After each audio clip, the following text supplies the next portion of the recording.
Have you ever heard the saying, look after the pennies and the pounds will mind themselves? Well, that's the basis of a conversation that we had this week here in the barbershop. And this principle, as far as I understand it, is that you can take something small, and let's say that's the penny, and over a given period of time, you can contribute to that and you can grow it into something sizable. Now, I know that's obvious. We're talking pocket change, we're talking piggy bank stuff. However, if we actually look at this as a further principle that underpins everything that's around us, you could argue that it is within our grasp to actually compound in both the negative and the positive. So much so that this reminds me of a book called The Slight Edge. I'll link it down below. And in this book, the gentleman speaks about the person that eats a burger, and obviously you jump on the scales, it doesn't really do anything. You know, fast forward 4 weeks and they've been eating an extra burger a week, again, doesn't really see anything on the scales, but all of a sudden you fast forward 6 months, 12 months, and the person is obese.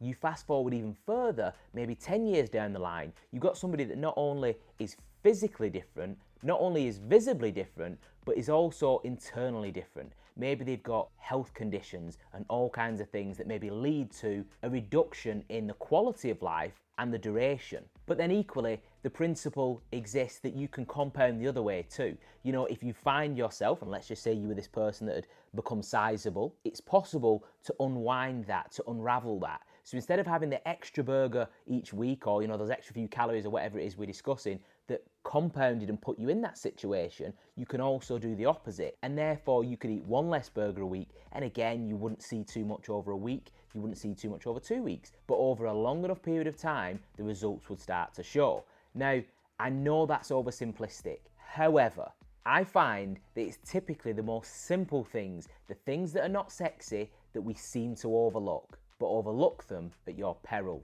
because they tend to be the ones that harvest the most goodness. So let's apply this compound effect, this principle to our lives. Let's just say you wake up in the morning and you're running a bit late. So therefore you think, I'll leave the dishes, I won't do them, I'll do them after work.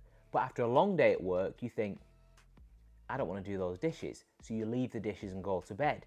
Only you also had to do a load of washing that night, but you left that as well. Before you know it, you might not have booked the car in for the MOT. You might not have made the payment for the credit card. I think you can see where I'm going with this. Compounding, compounding, compounding into the negative. All of a sudden you find yourself in a situation where maybe you're in debt, maybe you're behind on your bills, your mortgage payment, who knows? I'll leave you to decide how bad that could get, but I think it's obvious. But again, as we said, equally possible is for you to compound the other way. So therefore, is it possible that maybe as people, we could approach life from this principle centre, in that we look after the small things and as a result allow the magic to happen? I want you to think of a person who comes to mind when I say that person that just seems lucky, that every single thing they seem to touch, they manage to turn it to gold. But equally, I want you to think of that person that the world seems to be against them. Nothing ever seems to go their way. And I also want you to think about this. Is it possible that if we were to take ownership and personal responsibility and realise that every time we point the finger, there are 3 pointing back at us, and we could ask ourselves, what have I done to contribute to the circumstances that I find myself in, whether it be good or bad? And then liberate ourselves through realising that no matter where we are, it is within our ability to change. As we discussed in this video here, yes, it's not sexy, but it is possible. Applying yourself consistently over a given period of time yields the result. And if you save the pennies, the pounds will look after themselves. With that said, I want to thank the person that came in and had this conversation. You know who you are. If you like this content, you know what to do. Keep living your truth, and I'm going to see you real soon.